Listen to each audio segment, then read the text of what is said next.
ao meu canal mais uma vez. Eu sou Isabela Sócio, eu sou a blogueirinha das emoções e hoje eu vou te ensinar como não projetar suas emoções nas outras pessoas. Acho que isso é mais do que necessário, né? Para isso, eu tenho 4 tópicos do vídeo de hoje. O primeiro, o que é projeção. O segundo, como acontece a projeção. O terceiro, como acontece a emoção. E, por fim, de fato, como não projetar. A gente precisa entender tudo isso antes para eu poder te falar como é que você não vai projetar nas outras pessoas suas emoções. Vamos lá então. O primeiro tópico, o que é projeção? Projeção é acreditar que as suas dores, que as suas emoções, aquilo que você sente é causado por uma pessoa, como se fosse causa e consequência. Jubileu falou alguma coisa pra você, Jubileu te olhou torto, Jubileu agiu ou deixou de agir de forma que você queria ou não queria, e isso te fez sentir alguma coisa. A projeção é acreditar que você sente alguma coisa porque alguém te fez sentir isso. E por que chama projeção? Porque a gente sente o que sente e projeta essa emoção, esse sentimento em outra pessoa. Que nem projetor, né? O projetor, na verdade, tá tudo acontecendo no motor do projetor, mas ele projeta na parede. É a mesma coisa, as coisas acontecem todas dentro da gente, mas a gente projeta na outra pessoa, a gente projeta no Jubileu. Entendido o que é projeção? Vamos passar para o segundo tópico do vídeo. Como acontece a projeção? A projeção acontece da seguinte forma: você está vivendo a sua vida e de repente acontece uma situação na qual você se sente mal. Quando você se sente mal diante dessa situação, você sente uma emoção. Surge uma emoção, né? Lembra que emoção é sintomática? Vem os sintomas de uma emoção, seja raiva, tristeza, medo, inveja, ansiedade. Você sente essa emoção. Quando você não identifica qual é a emoção que você está sentindo e qual foi o gatilho para essa emoção, o que acontece? Você começa a achar e acreditar por ignorância do que você está sentindo e de qual gatilho te fez sentir dessa forma, você começa a acreditar que foram as outras pessoas que te fizeram se sentir dessa forma. Frases como pisaram no meu calo, não pisa no meu calo que você vai ver só, ou tocaram na minha ferida, são frases típicas de quem está projetando as próprias emoções nas outras pessoas. A projeção, ela acontece principalmente pela falta de lucidez e de sobriedade. Agora, eu preciso que você entenda também, e esse já é o terceiro tópico do vídeo, como é que acontece a emoção. De onde vem a emoção? Cada emoção tem um gatilho. Cada emoção específica tem gatilhos específicos.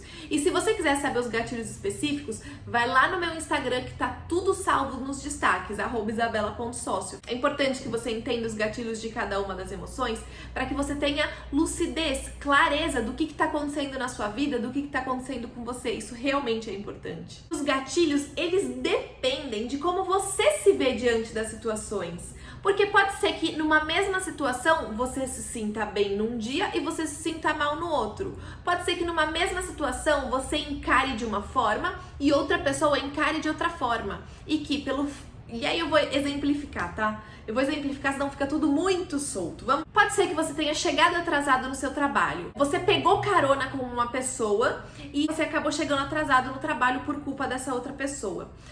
Quando chegou no trabalho atrasado, seu chefe falou assim: ei, você chegou atrasado, não é pra atrasar, e falou a mesma coisa pro seu coleguinha. Você se sentiu super mal, super inseguro, porque nessa situação você se viu como devedor, você se sentiu cobrado, você se sentiu invadido, você se sentiu até injustiçado. Em contrapartida, o seu amiguinho, nessa mesma situação que você, ele não sentiu nada disso. Ele pensou: peguei trânsito, acontece imprevistos, vou tocar meu barco. A partir desse momento, a forma como você se sentiu pode ter engatilhado raiva, pode ter engatilhado frustração, pode ter sido gatilho para qualquer uma dessas emoções, até como ansiedade. O seu amigo, ele não passou por esse gatilho, mesmo passando por essa exata situação. Porque ele não se viu cobrado, ele não se viu invadido, ele não se viu injustiçado. Ele só achou que era mais uma coisa que tinha acontecido no dia dele e tocou a vida. O sentimento, a forma como você se sente, é a forma como você se enxerga perante as situações que acontecem, é a forma como você se vê diante das situações da sua vida. Então, se você é uma pessoa que se vê sempre fraca, que se vê sempre insegura, que se vê sempre devedora, que se vê sempre um monstro, consequentemente, você vai ter muito mais gatilho de emoções doloridas do que alguém que encara a vida de outra forma. As emoções, elas são fixas, não dá pra mudar. Os gatilhos vão ser sempre os mesmos, mas a forma como você encara a vida muda o seu sentimento e, portanto, muda os gatilhos. Conforme você vai aprendendo a encarar, enxergar a vida de outro jeito, os sentimentos vão mudando, a forma como você se vê diante das situações vai mudando, mas isso só acontece conforme você se fortalece, conforme você fortalece o seu caráter, conforme você muda o seu ponto de vista, e você só muda o ponto de vista quando você muda o lugar que você tá. Para ser muito clara, como acontece a emoção? A emoção, ela vai surgir a partir de gatilhos, e os gatilhos surgem a partir da forma como você encara a sua vida, a partir da maneira como você se vê diante das situações da vida. Parênteses, toda essa parte sobre sentimento, eu falo muito no Instagram, mas eu falo muito mesmo sobre a forma como você tem que encarar situações, a forma como você tem que se fortalecer mesmo, a forma como você não precisa se aceitar, a forma como você precisa usar todas as forças que estão disponíveis pra você, para que você se torne uma pessoa mais forte perante a vida e comece a se enxergar diferente, portanto comece a encarar diferente, portanto se torne menos sensível diante das situações da vida. Dito isso, vamos então pro quarto ponto de como não projetar. Para isso eu tenho uma fórmula. Eu criei um filtro de pensamento para que você não precise mais projetar e jogar a culpa no amiguinho. O filtro de pensamento, ele tem 3 peneiras. O que é fato, o que é julgamento e o que é necessidade.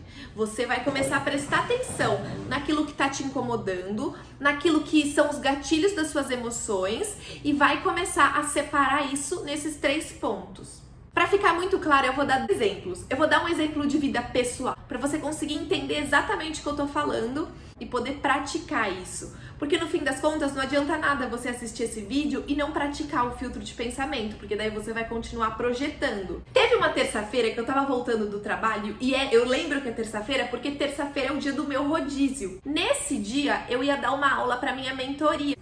E aí eu tava voltando do trabalho, tipo, meio ansiosa com o horário, porque eu precisava chegar logo em casa pra não tomar multa. E tava muito trânsito, assim, tava tudo parado. Eu lembro que eu já tava há 10 minutos literalmente parada. E aí eu tava pensando assim, será que eu deveria entrar no shopping que tem aqui perto? E aí eu dou a aula no shopping, tipo, entro num café que tem lá no shopping, abro meu computador e dou a aula da minha mentoria lá mesmo. Ou será que eu deveria ir para casa de qualquer forma, porque em casa eu consigo dar uma aula melhor do que num café? Mas aí eu vou tomar multa, não sei. Peguei o telefone, liguei pro Daniel, contei o que estava acontecendo. E, assim, é bom dizer que ele também estava trabalhando nesse momento. O Daniel, ele estava concentrado no trabalho dele, muito provavelmente. E ele, não sei o que você faz. Então para no... E aí eu contando a situação para ele e todas as minhas hipóteses. E aí ele, não, então para no shopping. Não, mas então eu acho que dá tempo de chegar em casa. Tipo, tudo que eu falava, ele concordava. Muito provavelmente porque ele tava concentrado no trabalho dele. Mas eu fiquei com raiva, eu fiquei irritada, eu fiquei brava. Eu poderia dizer que eu estava irritada com o Daniel. Eu podia dizer isso, estou irritada com o Daniel. Agora, se eu aplicar o filtro de pensamento, e eu vou fazer isso aqui com vocês, e foi o que eu fui fazendo no meio do caminho aquele dia, vocês vão entender que não é bem assim. Qual era o meu pensamento? O Daniel não tá nem aí pra minha mentoria, o Daniel não tá nem aí, ele só tá preocupado com a multa que a gente pode levar no trânsito. Ele não liga pra mentoria que eu dou. Esse foi meu pensamento, tipo assim, ele não tava nem aí pra minha mentoria, pras minhas alunas, pra aula que eu tava dando. Esse era o meu pensamento e era com isso que eu tava indignada. Então eu comecei a separar em fato, em julgamento, em necessidade. Qual é o fato nessa história? O que de fato aconteceu no plano concreto, assim, que é incontestável. O fato é que estava trânsito, é que eu podia levar multa e que eu tinha aula pra dar. Enfim, o fato em si pouco tinha a ver com ele, entendeu? O julgamento é a forma como eu me senti diante dessa situação. E eu me senti desprezada, me senti perdida. Isso engatilhou, então, uma frustração. Isso engatilhou até um medo. O julgamento da situação, a forma como eu me senti diante dessa situação foi o que engatilhou as emoções subsequentes. Qual é a necessidade? Quando eu falo de necessidade, não é uma necessidade concreta, é na verdade uma necessidade emocional. Pra te ajudar nisso, pra te ajudar a entender o que eu tô falando de necessidade emocional, se você quiser, se te interessar, se você precisar de um norte pra entender isso, eu tenho uma lista de necessidades emocionais, que se você me procurar no Instagram, me chama lá no direct, eu te mando essa lista de necessidades, tá bom? Pode ir lá que eu mando. Qual era a minha necessidade nesse caso? Eu fiquei pensando se a minha necessidade era de consideração, se a minha necessidade era de apoio, se era de incentivo, se era até de compaixão a minha necessidade, porque eu liguei pro Daniel sabendo que ele não poderia resolver o meu problema. Então, o que será que eu tava esperando dele nesse momento? Então, eu fui pensando no carro, porque daí eu vim direto pra casa e consegui chegar a tempo e, enfim, dar uma boa aula.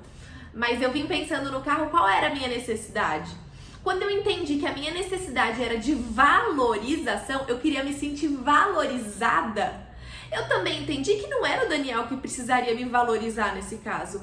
Eram as minhas alunas, porque era para elas que eu ia dar aula, era por causa delas que eu tava tão preocupada se eu ia dar conta de chegar em casa ou se não era por conta delas que eu tava preocupada se uma aula no café do shopping ia ser tão boa ou não, era tudo porque eu queria me sentir valorizada. E quando eu entendi isso, passou, porque daí foi só me debruçar nos meus estudos e na minha preparação de aula e de fato dar uma aula matadora. E foi isso que aconteceu. Inclusive, nesse dia dessa aula, eu falei sobre filtro de pensamento também, eu lembro disso. Foi por isso que eu lembrei desse exemplo agora.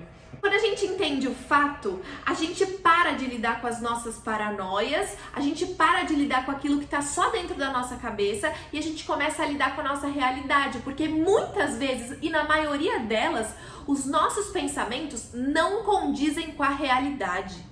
Aquilo que a gente pensa, aquilo que a gente julga e aquilo que a gente sente não condiz com a realidade. Quando a gente fala de projeção, os nossos pensamentos quase nunca condizem com a realidade. Muitas vezes sim, muitas vezes a gente se sente fraco e incapaz porque de fato a gente tá fraco, porque de fato a gente é incapaz de fazer alguma coisa. Então, entender o fato, entender o julgamento é bom para entender qual é o seu sentimento, como que você tá se sentindo diante dessa situação e qual é a situação concreta. Mas entender a necessidade é essencial, porque é a partir do momento que você entende a sua necessidade, aquilo que tá te faltando nessa situação, porque as nossas emoções doloridas, elas sempre vêm a partir de uma falta. Então, quando você entende o que está te faltando, você consegue trabalhar para conseguir receber para conseguir preencher e atender essa necessidade. Saber qual é o fato, entender como você se sentiu e saber qual é a necessidade, de novo, te impede de projetar. Te impede de projetar porque você sabe o que fazer a partir daquilo, porque você sabe que o conflito todo que aconteceu dentro de você e sabe então procurar soluções para atender essa necessidade. Entender fato, julgamento e necessidade te impede, te mostra que nunca é culpa da outra pessoa o que você tá sentindo, mesmo quando alguém esqueceu de te avisar, mesmo quando parece que o outro não tá nem aí pra você. Você entendeu essa parte? Eu sou Isabela Sócio, eu sou a blogueira das emoções e hoje eu te ensinei como não projetar suas emoções. Um beijo!